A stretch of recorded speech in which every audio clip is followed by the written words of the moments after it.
마음 훌륭한 사람 김구.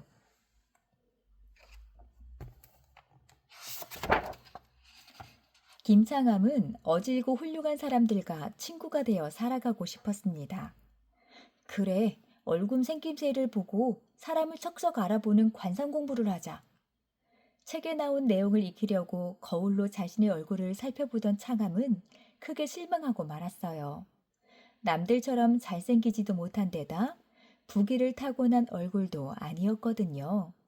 다시 책을 펼쳤는데 한 구절이 그의 눈에 쏙 들어왔습니다. 사람은 얼굴이 훌륭한 것보다 몸 훌륭한 것이 낫고 몸이 훌륭한 것보다는 마음 훌륭한 것이 낫다. 창함은 갑자기 마음이 환해졌습니다. 나는 평생 마음 훌륭한 사람으로 살아갈 거야. 나라가 어지러웠습니다. 일본은 우리나라를 빼앗으려고 했어요. 관리와 양반들은 나쁜 일본인들에게는 꼼짝 못하면서도 가난한 백성들을 깔보고 억눌렀어요. 참다 못한 사람들이 일본을 물리치고 양반, 상놈 차별 없는 나라를 세우자고 일어섰습니다. 동학군이라는 농민부대가 만들어졌습니다. 동학군에 뛰어든 창함은 이름도 창수로 바꾸고 선봉장이 되어 용감하게 싸웠습니다. 그러나 일본군은 신식 무기와 잘 훈련된 병사를 가지고 있었습니다. 갑자기 모인 동학군은 훈련이 되어 있지 않고 무기도 보잘것 없었습니다. 창수는 눈물을 머금고 물러서며 생각했습니다. 마음이 훌륭한 것만으로는 부족하다.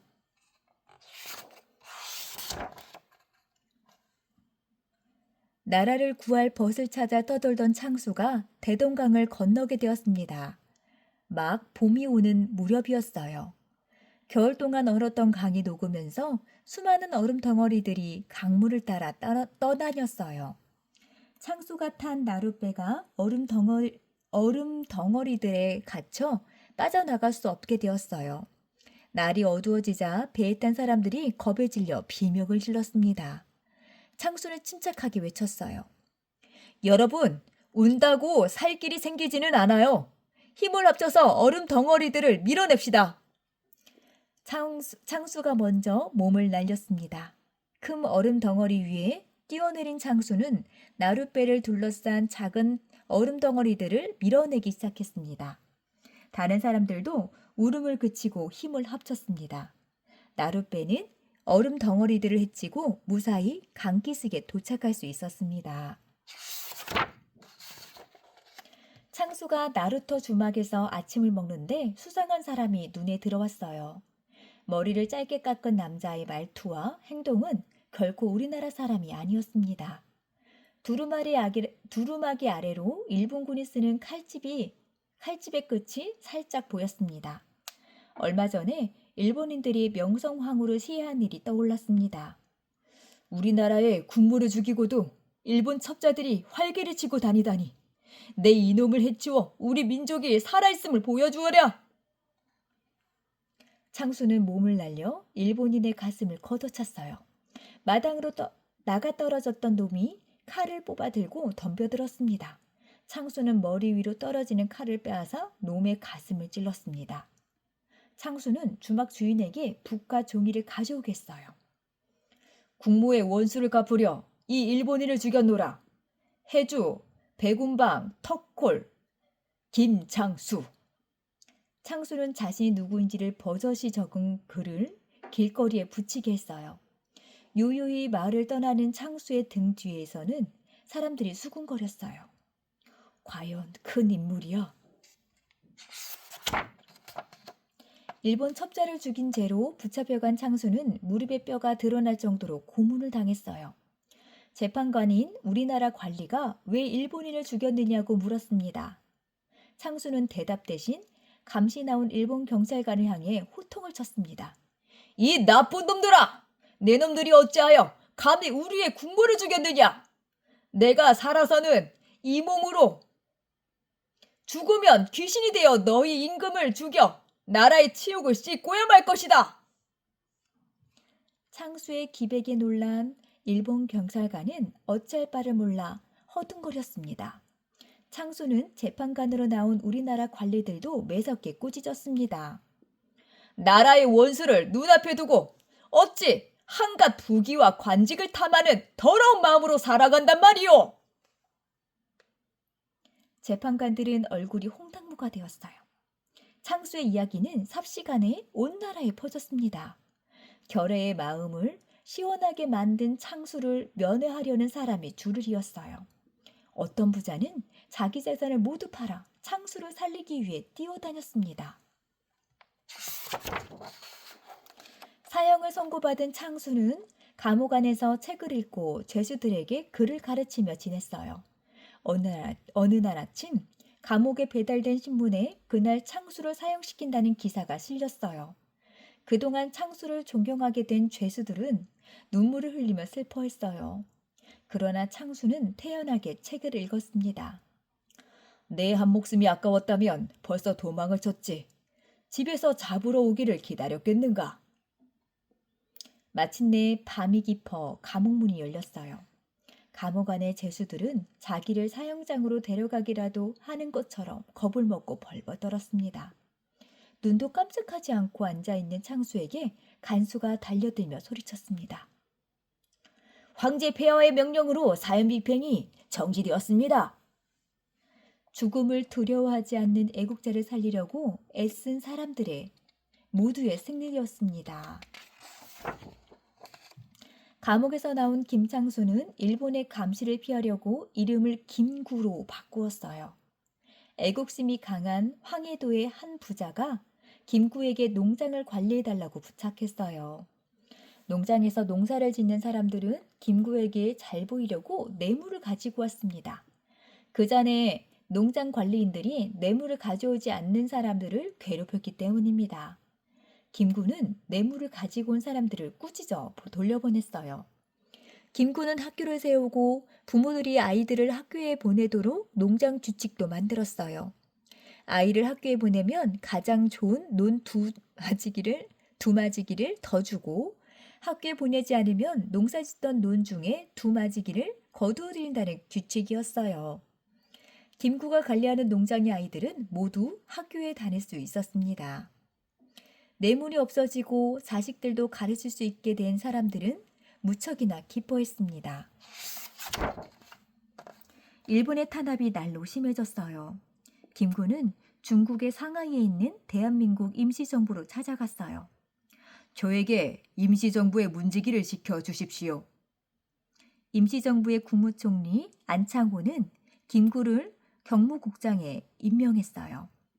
김구가 한사코 사양하며 문지기를 시켜달라고 하자 안창호는 이렇게 말했습니다. 자꾸 그러면 사람들이 오해할 걸세. 더 높은 자리에서 일해야 마땅할 사람에게 경무국장을 시키니까 맞지 않는 거라고 말일세. 김구는 어쩔 수 없이 경무국장이 되었지만 임시정부 안에서 가장 열심히 일을 했어요. 임시정부를 파괴하려는 일본의 첩자들은 대부분 김구의 손에 붙잡혔습니다. 덕분에 임시정부 사람들은 안전하게 활동할 수 있었고 임시정부의 독립운동은 곧뿌리를 내릴 수 있었어요. 하지만 한 해, 두 해가 지나면서 임시정부에 차츰 위기가 찾아왔습니다. 임시정부가 처음 세워졌을 때는 모든 독립운동 단체들이 모여 힘을 하나로 합칠 수 있었지만 시간이 흐르면서 서서히 생각이 갈라지기 시작한 거예요. 결국 여러 세력으로 나뉘어 임시정부에서 하나둘 떠나갔어요. 남은 독립운동가들은 이 어려움을 헤쳐나가기 위해 김구를 임시정부 최고 자리인 국무령으로 세웠어요. 임시정부에는 활동 자금으로 쓸 돈 한 푼 없던 어려운 시절이었죠. 임시정부 사람들은 동포들의 집을 여기저기 떠돌며 잠자리를 구걸했고 김구의 어머니가 시장에서 배추 쓰레기를 모아서 끓여준 죽으로 끼니를 이어갔어요. 독립운동은커녕 임시정부라는 이름을 유지할 길도 막막했지요. 김구를 믿고 존경하는 청년들은 한인 애국단 한인 애국단을 만들었어요. 이봉창은 일본으로 건너가 일본 국왕에게 폭탄을 던졌어요.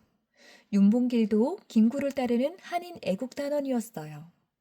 1932년 중국 상하이의 훈커우 공원에서 일본 국왕의 생일잔치가 열리는 날이었습니다. 이른 새벽 윤봉길은 김구를 만났어요. 김구로부터 폭탄을 건네받은 윤봉길은 자신의 시계를 건넸어요. 선생님, 바꾸시죠. 제 시계는 어제 6원을 주고 산 새 것이고 선생님의 시계는 2원짜리 낡은 것입니다. 저에게는 1시간밖에 더 소용이 없습니다.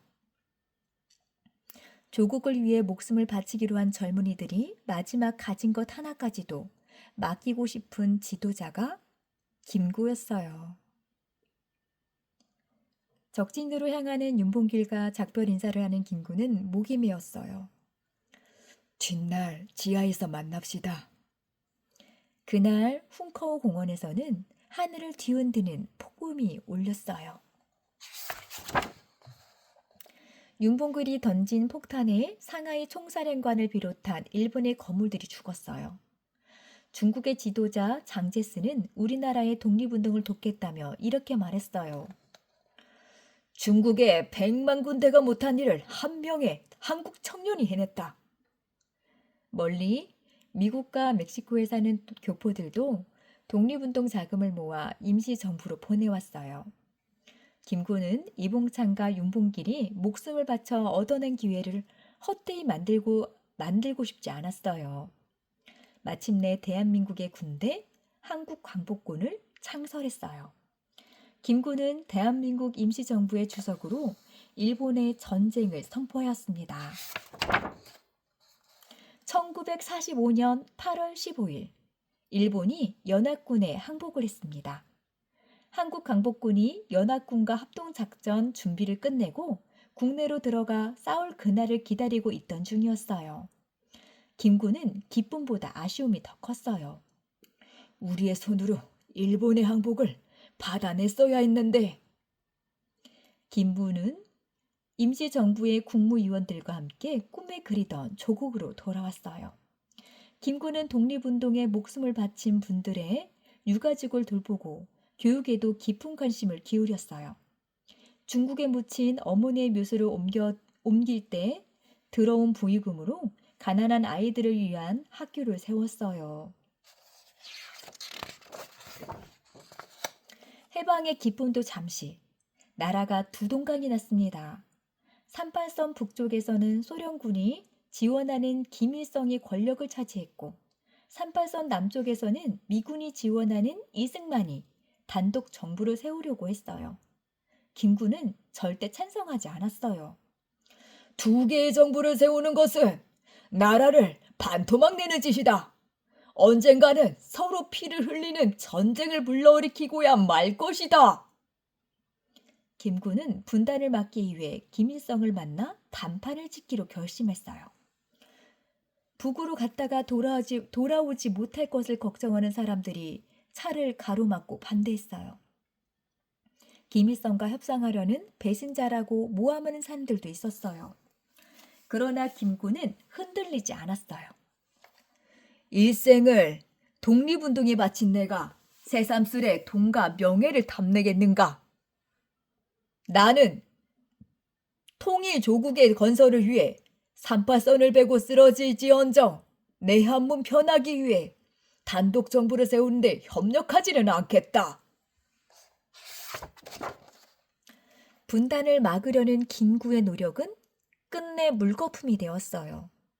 남쪽과 북쪽에 각각의 정부가 세워졌습니다.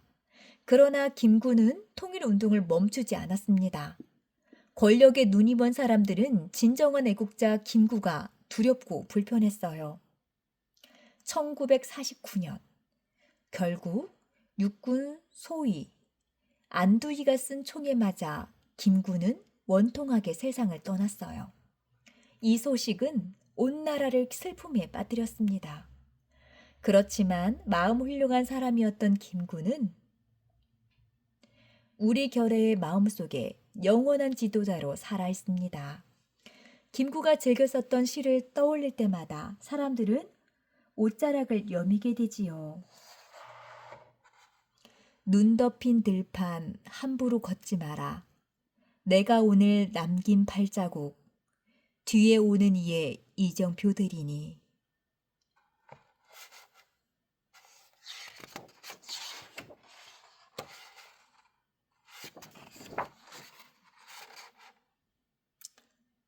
뒤에는 더 읽어봐요.